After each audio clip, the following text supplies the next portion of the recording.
Shalom, Yasharal. Just want you to take a look at this. This is the New Strong's Concise Concordance and Vine's Concise Dictionary of the Bible. On page 75 of the Vine's portion, I just want to read an excerpt. So I thought this was interesting right here concerning the cross. Now, if you follow along here, I'll read. Stauros denotes primarily an upright pale or stake. On such malefactors were nailed for execution. Both the noun and the verb stauru, to fasten to a stake or pale, are originally to be distinguished from the ecclesiastical form of a two-beam cross. Ecclesiastical form meaning the church promoted form of a two-beam cross. The shape of the latter, the cross, had its origin in ancient Chaldea and was used as a symbol of the god Tammuz, being in the shape of the mystic Tau, the initial of his name, in that country and in adjacent lands, including Egypt.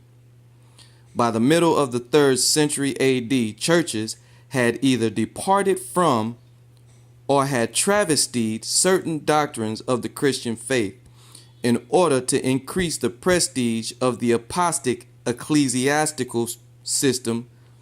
Pagans were received into the churches apart from regeneration by faith and were permitted largely to retain their pagan signs and symbols. Check this out.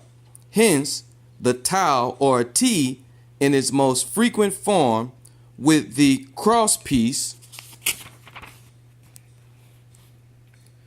lowered was adopted to stand for the cross of Christ. The method of execution was borrowed by the Greeks and Romans from the Phoenicians, black people. The stauros denotes the cross or stake itself. Okay. I want to skip down here. It says the judicial custom by which the condemned person carried his stake to the place of execution was applied to the Lord, to those sufferings by which his faithful followers were to express their fellowship with him.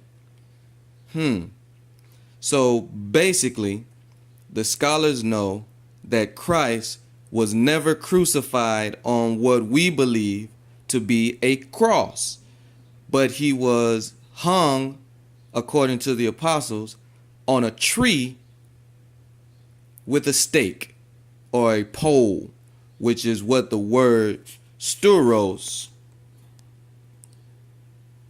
actually the Greek word stauros, denotes primarily an upright pale or stake. On such malefactors were nailed for execution. Think about that. Shalom.